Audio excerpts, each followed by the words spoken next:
how to pass any narrative writing question at GCSE in style. In part 1 of this series, we looked at how to use a simple 6-step plan in order to plan your narrative. If you're not familiar with those stages, then just go back, watch the video, and have a go at using the 6 stages to plan an answer to a particular GCSE question, narrative question from your paper, and have a go at doing it in whatever time is allotted for planning. In part 2, what we're going to do is show you how to turn that plan into a great response that's going to score you max marks at GCSE. So most GCSEs are marked on 2 rubrics. Here's one from the CIE board, and their first rubric is called Content and Structure. As you can see in the top column there, band 1, the descriptor says overall structure is secure and the constituent parts are well balanced and carefully managed. All that means is that you've got those 6 parts that you planned and you've put them into your story, that they're all there, and then you can see under the narrative writing section with cogent detail that you've added enough relevant detail to each part to fill out the story. The second mark scheme is usually called something along the lines of style and accuracy. Now, accuracy at GCSE has to be marked, and basically you can see it there in the top band descriptor under W5. Spelling, punctuation and grammar are almost always accurate. The other part of it though, the style, is a little bit more nebulous, stylistically fluent, linguistically strong, and then under W3 and W4 it gives you a couple of indications as to what that means. A wide range of appropriate vocabulary and appropriate use of varied sentence structures. Now, the easiest way to think of style is to think of it in terms of a ladder. Now, you can go down the ladder or up the ladder, but you must cover every rung. We'll take a look here. Use a range of literary devices in your story. That means things like personification, foreshadowing, symbolism. All those literary ingredients that go to make up a great story are somewhere in your plot. The next level down, use paragraphs for effect. You might want to use longer paragraphs if you're adding description and shorter, punchier paragraphs for some dramatic effect. Varied sentence structures. Same thing again. You might need some complex sentences to add description and some shorter sentences to add drama. Use a wide range of vocabulary. Well, that's straightforward enough. It's an English exam, so you've got to show them that you can use vocabulary appropriately. And finally, use a wide range of punctuation for effect. That means that you're punctuating in order to enhance your story. Okay. In the last video, then we chose this one to plan an answer to. And I chose it because I think it's a really tough question. The AQA board only give you 45 minutes to answer their question. That's roughly 10 minutes to plan and then 35 minutes to write your story. And that isn't a lot. When I was doing it, I had to work really quickly in order to get through the planning and get all the story done in the allotted time. It's worthwhile practicing before the exam, getting your stories complete on whatever time allocation is allowed for you from your exam board. Now, I've posted the whole story in the description box below. I think it scores max marks for the content and organisation rubric, but you can check that out yourself. I think I've got all the 6 constituent parts there, and I think I've added cogent detail. What we're going to do now is have a go at marking it on the style and accuracy rubric. So, as I said, you've got to work your way up or work your way down that ladder. In this case, we're going to begin with the punctuation. We'll start at the bottom of the ladder. Number 1, use a wide range of punctuation for effect. Well, here, to be truthful with you, I've got the standard punctuation. Commas, full stops, exclamation marks, speech marks, but I've used them accurately. and that's the important detail.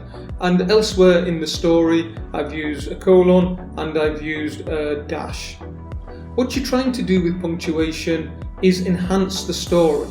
What you're not trying to do with punctuation is put a colon or a semicolon on every line and bamboozle the examiner. You're just trying to subtly use it to add drama, to add emphasis to your story. Number 2, use a wide range of vocabulary. Well, in this part, I posted the crisis and the falling action. The crisis is some imminent danger, and so I'm focusing on the use of verbs in this part. More water tumbled down my throat.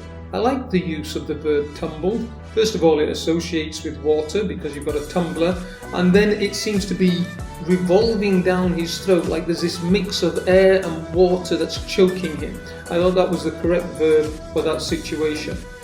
A little lower down, as the sound bubbled out. I also like that. It's onomatopoeic. The verb captures the sound of the water released from his mouth. A little bit lower down again, I've got the sunlight poured through the surface. I could see Tiffany's face. Now here, the pouring of the sunlight is working in a couple of ways. First of all, it shows you the power of the sunlight, but secondly, it's also working on a symbolic level. Previously, it mentioned the darkness at the bottom of the lake, and that darkness symbolized the death. And as he looks up, he sees Tiffany's face, and he realizes his love for her, and the light represents love and life. So the verb there is acting in two ways. In the next paragraph, I've got love surged through my veins. Surged is a powerful verb. It represents a forceful motion. And here that's exactly right, because it's the surging that he's going to require in order to get himself the energy together to swim back to shore. In the final line of this particular extract, I've also got the struts look like tree trunks again. Now, struts isn't a particularly difficult word, but it is the right word to define the supports of the jetty. So I guess what I'm saying here is you don't need to always choose the longest word that you know. Again, it's like punctuation.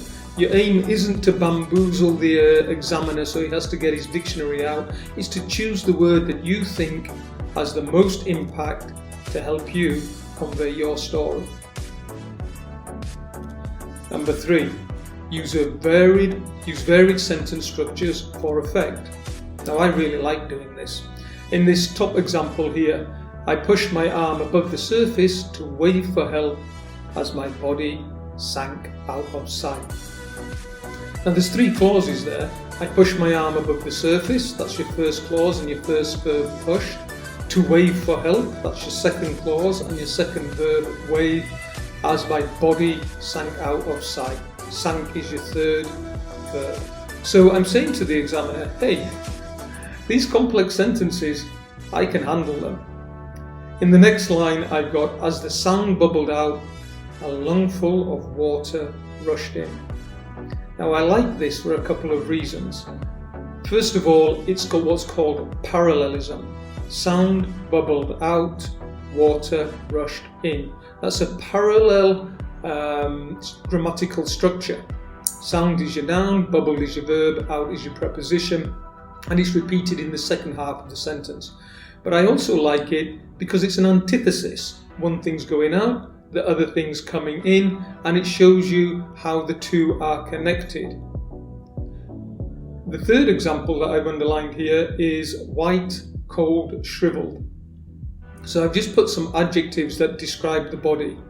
Obviously, I could have put these adjectives in a list and separated them by commas, but actually, I'm saying to the examiner, I'm confident enough that I can make one-word sentences. And the reason that I'm doing that in this particular story is to add emphasis to those words.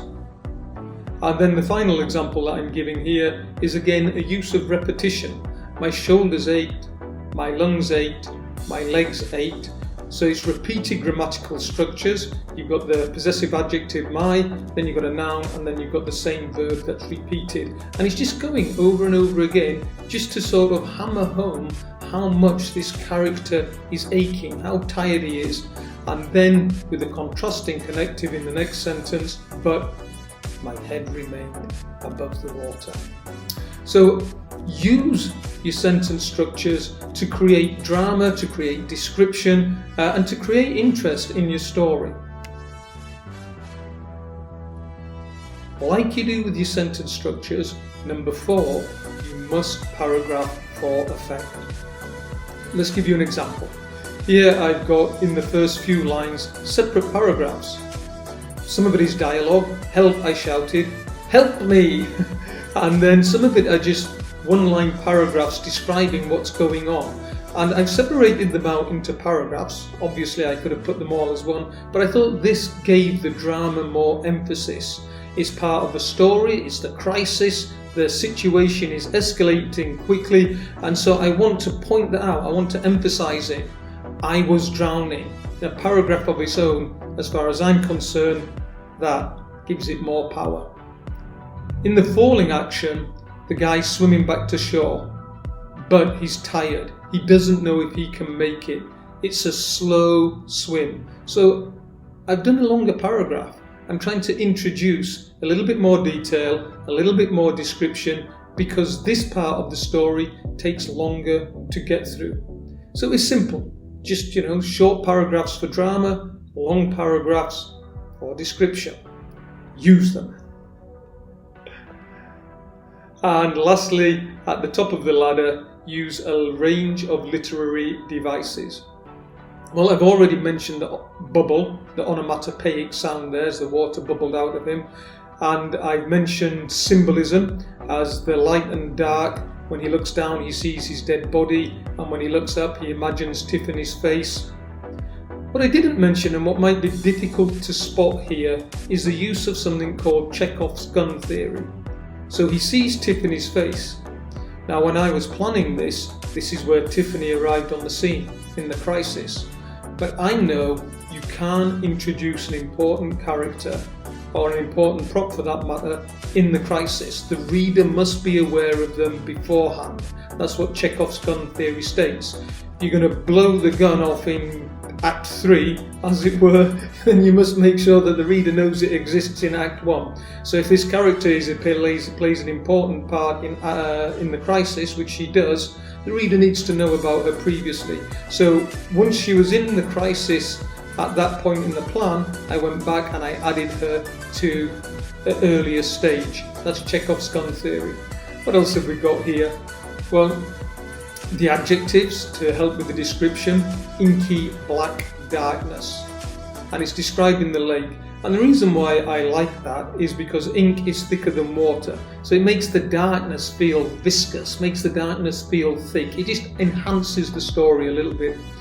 And then lower down there I've got love surged through my veins, through my heart. I broke through the surface of the water.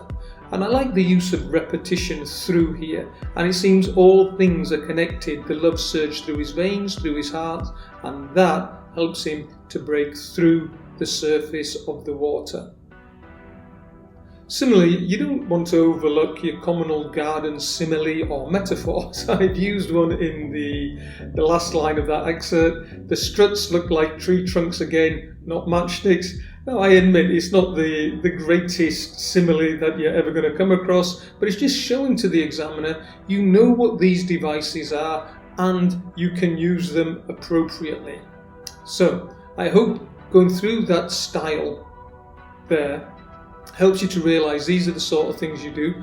Personally, I think that I'm going to hit this top marks on style. I think I've covered the punctuation, the vocabulary, the sentence, the paragraphing and the literary devices, but you can assess it for yourself. If you enjoyed this story, which is in the description box below, check out my book, Take Your Medicine. I'll put a link to it in the description box as well. and if I can get the technology to work, there will be a link to a video that tells you what it's all about. Remember, you can read a couple of pages for free on Amazon to check out whether you like it, and that is better than a poke in the eye. So, that was how to pass any narrative question at GCSE, and this is Think, Ink, thanking you.